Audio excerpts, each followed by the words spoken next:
Assalamualaikum warahmatullahi wabarakatuh. Perkenalkan, kami dari kelompok ekonomi yang beranggotakan Natasha Prilly Priscilia dengan nomor NIM 052, Kristiana Dwijayanti dengan nomor NIM 053, dan Roselina Mulia Rahma dengan nomor NIM 054. Kami di sini akan menjelaskan tentang Karl Marx beserta pemikiran-pemikirannya.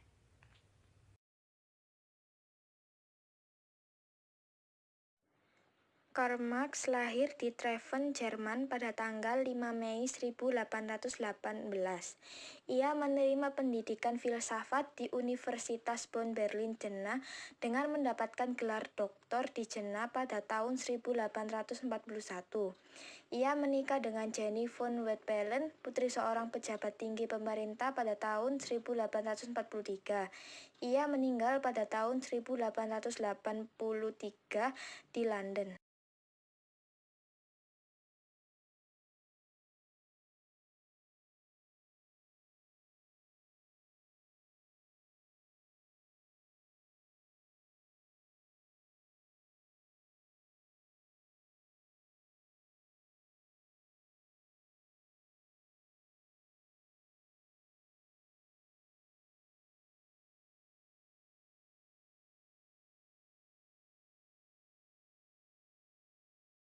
Selama hidupnya, Karl Marx telah menerbitkan berbagai tulisan.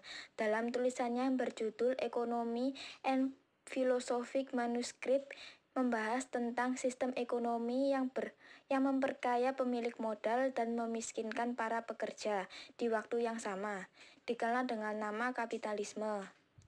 Ia menyebut fenomena ini dengan nama aliensi.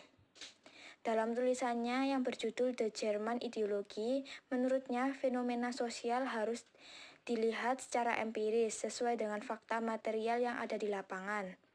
Dalam tulisannya yang berjudul Manifesto of the Communist Party yang membahas tentang konflik antar kelas yang terjadi antara kaum borjuis dan kaum proletar, menurutnya eksploitasi yang dilakukan kaum borjuis kepada kaum proletar mendorong kaum proletar untuk bersatu dan merebut kepemilikan alat-alat produksi dari para kaum borjuis. Karena adanya konflik ini muncullah paham komunis di mana tidak ada kelas di masyarakat. Dalam tulisannya yang berjudul Das Kapital membahas tentang hubungan antara komoditas buruh dan pemilik modal, di mana buruh selalu menerima upah yang nilainya lebih sedikit dibanding dengan waktu kerjanya. Selisih ini disebut nilai lebih yang menjadi sumber pendapatan bagi pemilik modal.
Selanjutnya, prinsip-prinsip komunis modern, yaitu 1.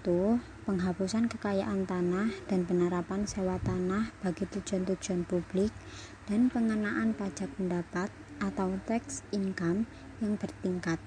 Kedua, perluasan pabrik dan alat-alat produksi yang dimiliki oleh negara yang menggarap tanah dan meningkatkan guna tanah yang sesuai dengan perencanaan umum. Yang ketiga, penghapusan seluruh hak-hak warisan. Yang keempat, menarikan kekayaan seluruh emigran dan para penjahat atau pemberontak. Yang kelima, sentralisasi kredit pada negara melalui Bank Nasional dengan modal negara dan monopoli yang bersifat eksklusif.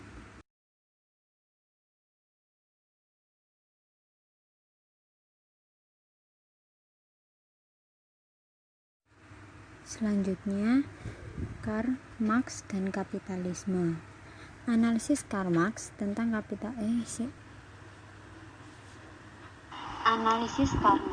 tentang kapitalisme merupakan aplikasi dari teori yang dikembangkan oleh G.W.F. Hegel, di mana teorinya berpendapat jika sejarah berproses melalui serangkaian situasi di mana sebuah ide yang diterima akan menjadi eksis, namun akan berkontradiksi dengan oposisinya, yang kemudian melahirkan antitesis. Kejadian ini akan terus berulang, sehingga konflik-konflik tersebut akan meniadakan segala hal yang berproses menjadi lebih baik. Dalam kapitalisme, Karl Marx percaya terjadi keterasingan atau alienasi manusia dari dirinya sendiri. Kekayaan pribadi dan pasar menurutnya tidak memberikan nilai dan arti pada semua yang mereka rasakan sehingga mengasingkan manusia. Hasil keberadaan pasar, khususnya pasar tenaga kerja, menjauhkan kemampuan manusia untuk memperoleh kebahagiaan sejati, sehingga dia menjauhkan cinta dan persahabatan.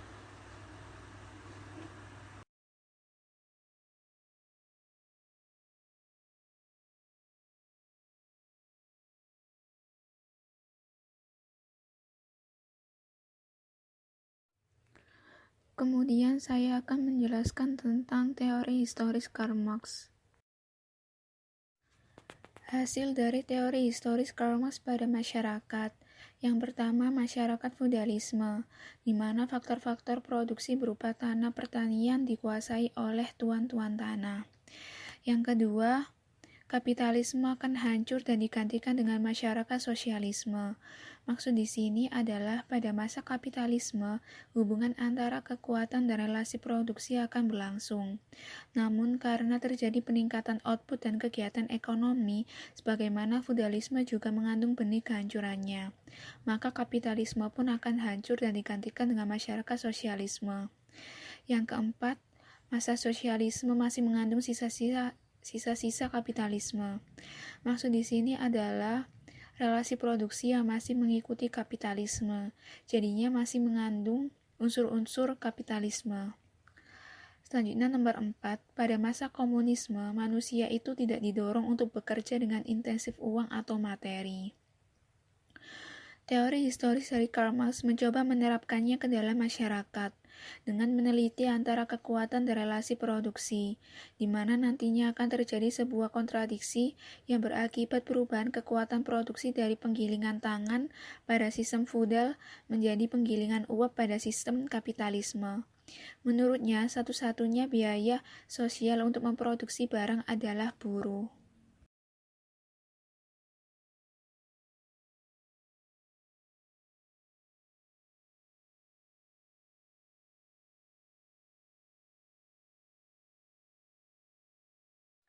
Kemudian, menurut Karl Marx, dalam komoditas dan kelas dapat dibagi menjadi dua kelas, yaitu yang pertama, kaum kapitalis atau bourgeois yang memiliki alat-alat produksi.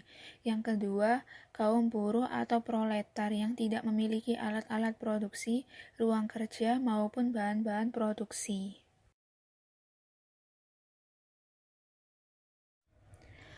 Kritik dan hukum Karl Marx tentang kapitalisme. Karl Marx adalah salah satu penentang ekonomi kapitalis yang memunculkan akibat sosial yang tidak diinginkan, dan sebagai pertentangan pada kapitalisme menjadi lebih nyata dari waktu ke waktu. Kritik Karl Marx ini tertuang pada hukum Karl Marx tentang kapitalisme yang berisi tentang yang pertama, surplus pengangguran. Pada konsep tentang surplus pengangguran ini, Karl Marx berpendapat bahwa selalu terjadi kelebihan penawaran tenaga kerja yang berdampak pada penekanan tingkat upah sehingga menjadi surplus value dan keuntungan tetap bernilai positif. Ada dua faktor penyebab terjadinya surplus tenaga kerja ini. Yang pertama, direct recruitment yang terjadi akibat penggantian tenaga kerja manusia oleh mesin-mesin produksi. Yang kedua, indirect recruitment yang terjadi akibat adanya anggota baru tenaga kerja yang memasuki pasar tenaga kerja. Yang kedua, penurunan tingkat keuntungan. Menurut Karl Marx, ada pengaruh yang kuat para kapitalis untuk menghimpun modal. Penghimpunan modal ini berarti bahwa akan ada lebih banyak variabel modal yang digunakan untuk menambah tenaga kerja, sehingga menaikkan upah dan akan mengurangi tingkat pengangguran. Tingkat surplus value akan mengalami penurunan akibat dari naiknya upah. Begitu juga tingkat laba juga akan turun. Para kapitalis akan bereaksi dengan mengganti tenaga kerja manusia dengan mesin, dengan menambah organic composition of capital. Jika tingkat surplus value dipertahankan untuk tidak berubah, maka kenaikan pada organic composition of capital akan mendorong tingkat keuntungan pada level yang lebih rendah. Yang ketiga, krisis bisnis. Pada konteks krisis bisnis atau depresi, Karl Marx berpendapat bahwa adanya perubahan orientasi atau tujuan dari proses produksi ke tujuan nilai guna pada zaman ekonomi barter berubah menjadi tujuan nilai tukar dan keuntungan saat di bawah kapitalisme yang menyebabkan terjadinya fluktuasi ekonomi. Menurut pendapat Karl Marx, hal ini merupakan penyebab umum dari fluktuasi pada keseluruhan aktivitas ekonomi. Adanya ledakan pada teknologi akan menyebabkan peningkatan akumulasi dari modal dan permintaan pada tenaga kerja. Jumlah pengangguran akan berkurang, tingkat upah akan naik, surplus value akan berkurang, dan akhirnya akan mengurangi tingkat keuntungan. Penurunan tingkat keuntungan ini akan menyebabkan penurunan akumulasi modal dan akan menyebabkan krisis bisnis. Selanjutnya, jatuhnya nilai profit dan krisis bisnis. Dalam model Karl Marx mengatakan bahwa sebuah ekonomi klasik itu dengan jelas bergantung pada kapitalis itu sendiri yang berupaya untuk mengubah jumlah atau nilai profit dan mengubah ekspektasi profit dalam kaitannya dengan krisis bisnis. Karl Marx memakai hukumnya itu untuk menjelaskan fluktuasi dalam jangka pendek dalam aktivitas ekonomi. Untuk memperoleh profit yang besar, aliran kapitalis menambah komposisi modalnya itu yang ternyata justru menurunkan profit.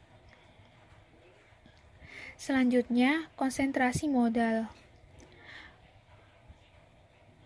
Meskipun model Karl Marx memberi asumsi mengenai adanya pasar persaingan sempurna dengan jumlah yang besar untuk perusahaan-perusahaan kecil dalam tiap-tiap industri, namun karena ketatnya persaingan maka akan mengarah pada jatuhnya industri-industri kecil sehingga akan mengurangi persaingan. Untuk mengurangi adanya persaingan, salah satunya dengan pemusatan modal. Pemusatan modal ini terjadi melalui sebuah redistribusi pada modal. Karl Marx menunjukkan bahwa perusahaan yang besar lebih bisa mencapai skala ekonomi yang lebih ketimbang perusahaan yang kecil. Hal ini disebabkan karena pengaruh perusahaan besar itu yang dapat memproduksi dengan biaya yang rendah. Persaingan di antara perusahaan yang besar dan yang kecil menghasilkan pertumbuhan monopoli. Selanjutnya, bertambahnya kesengsaraan kaum proletar. Kontradiksi kapitalisme menurut Karl Marx menyebabkan bertambahnya tingkat kesengsaraan pada kaum proletar. Bertambahnya kesengsaraan secara absolut menunjukkan pendapatan dari masyarakat secara global menurun dalam sistem kapitalis dan juga menunjukkan bahwa bagian pendapatan nasional mereka menjadi turun di kemudian hari. Hingga pada akhirnya, Karl Marx berasumsi jika secara konsisten bahwa hal yang harus dilakukan untuk menghilangkan kesengsaraan yakni dengan lebih memperhatikan pada kualitas hidup mereka.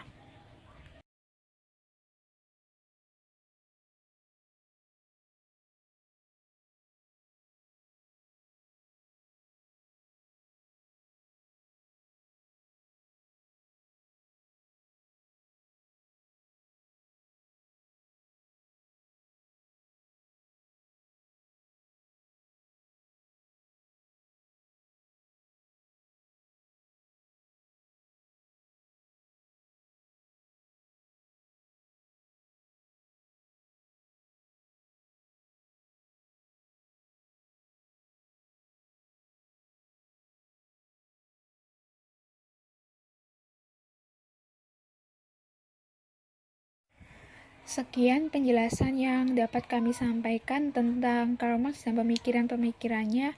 Kurang lebih mohon maaf jika terdapat kesalahan kata dalam pengucapan tentang penjelasan kali ini. Sekian dan terima kasih. Wassalamualaikum warahmatullahi wabarakatuh.